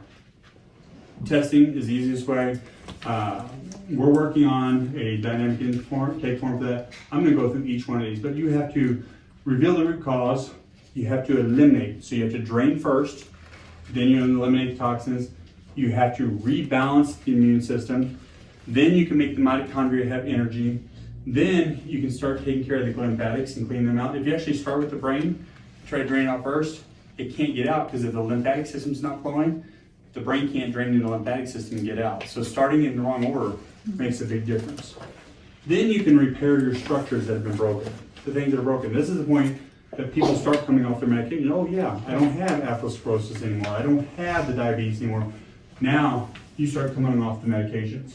At that point, you're at the everlasting health. Once you get healthy and you know, hey, these things make me unhealthy, you can start to monitor your body better. You know, like, wow, I'm not feeling good here. Let's run a couple tests. Or, hey, this doesn't feel like it did before. Oh yeah, I started eating dairy and gluten again and that caused my problem. I don't want people on supplements and medications the rest of their life. If I was gonna say the one exception would be if you have a genetic anomaly. If you have a methylation problem, you have something like that, your body can't make it, you may be on those things to make you healthy, but we shouldn't be on 10, 15, 20 things the rest of your life. Do we have to throw some things in here? Yeah. Can somebody go through here without taking any medications? Yeah, they're probably gonna be 10 or 20 year path because they're gonna go in, they're gonna eliminate stuff, they're gonna clean up. Sometimes the supplements will help us thin out the limbs, sometimes it'll help us give us energy, but that shouldn't be a lifelong thing. So the refill phase. I am spending a lot of money right now working with an IT guy to build out what's called a dynamic intake. When you answer a question this way, it knows what the follow-up questions I would ask in my practice.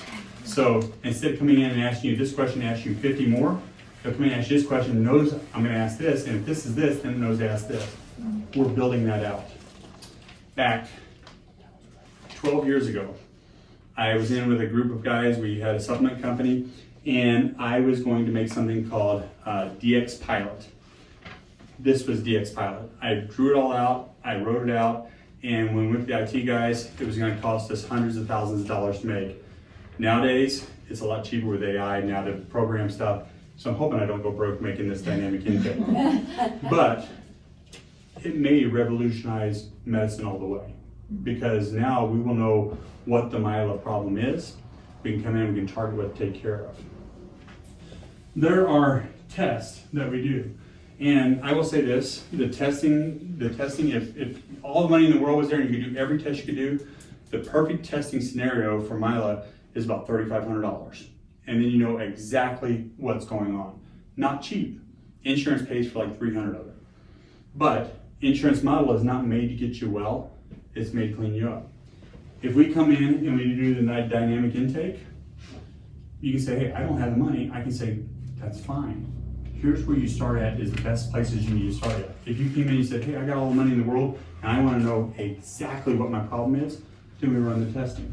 So if we don't know what the problems are, it kind of makes it a lot harder to detox. But if we can have a dynamic intake or a dynamic intake and the testing, then we get a lot better. So there is hope for everybody. You don't have to spend any money, but if you have the money, spend it on your health. Eliminate. We want to open the drainage first, law number 1. We do it with lymphatic support. Right now we use Lymph 2 matrix, depending on what's going on, Lymph 1 matrix, Lymph 2, Lymph 3. I am actually working on a formula. So I have a ton of biochemistry background. I've made a number of supplements for myself, for other companies and things. And I'm actually working on a really good lymphatic formula and a glymphatic formula to work on that. You need hydration. I can't tell you how many people come to my office, we run the UA on them, and they're dehydrated. And you ask them how much water they drink. Oh, I get 2 or 3 cups a day.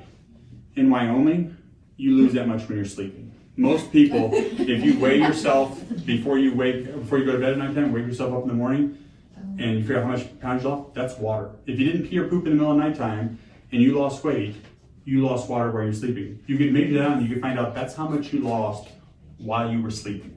It's important. Do it sometime. You'll figure that out. It's important. Water first thing in the morning time is important. So hydration is an issue more so out here than anywhere. Binders. Once you've gotten that lymphatic flow to move, you need to bind that stuff when it comes out into the gut so that it doesn't go back into the lymphatic system. And that's why binders are important there. Glutathione.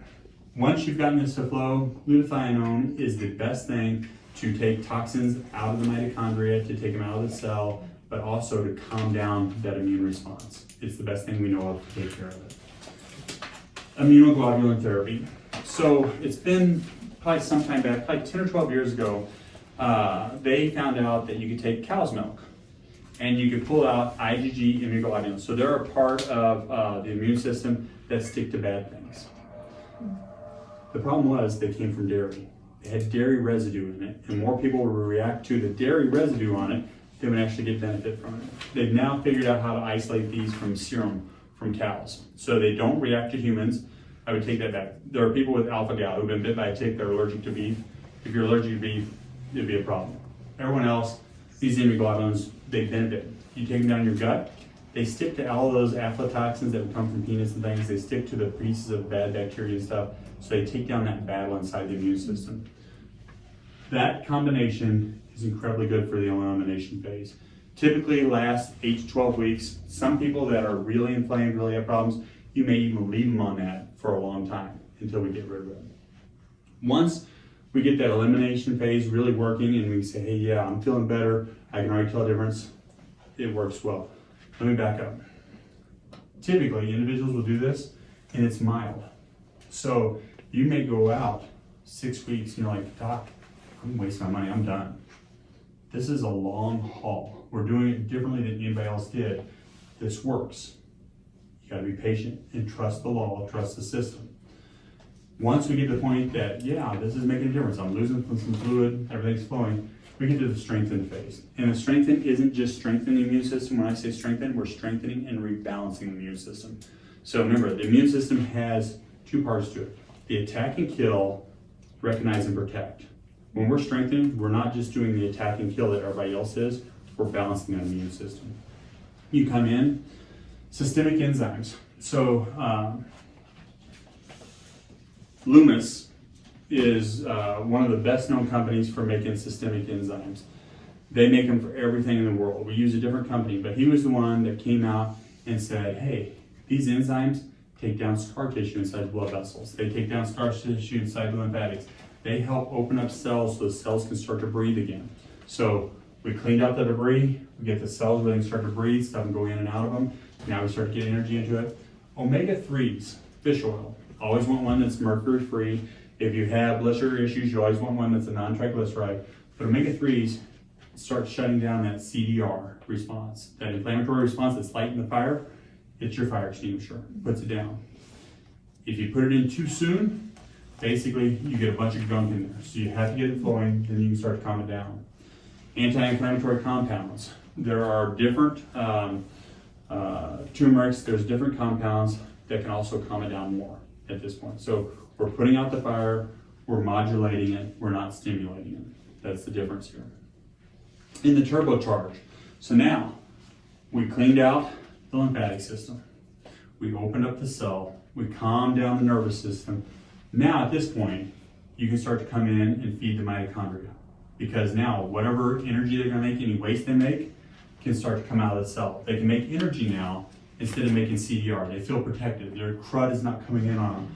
So now we can come in, we can use acetyl-L-carnitine, which cleans out the debris from it even more. So it makes it a clean environment around the mitochondria.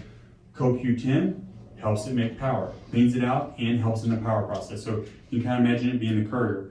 It makes power, it's sitting there waiting for it, pulls it away, so now there's plenty of room for it to work. NAC is a precursor in here for the glutathione on that. It plays a role in giving energy to it, calming down the nervous system. Methyl donors. So anybody who's been in, who's done their genetic work, we've talked about methylation, we've talked about it. Methyl groups basically are triggers that cause responses. So now we can put in those methyl groups. There's a big fad, I think it's slowing down now, methyl blue. Everybody sees it out there.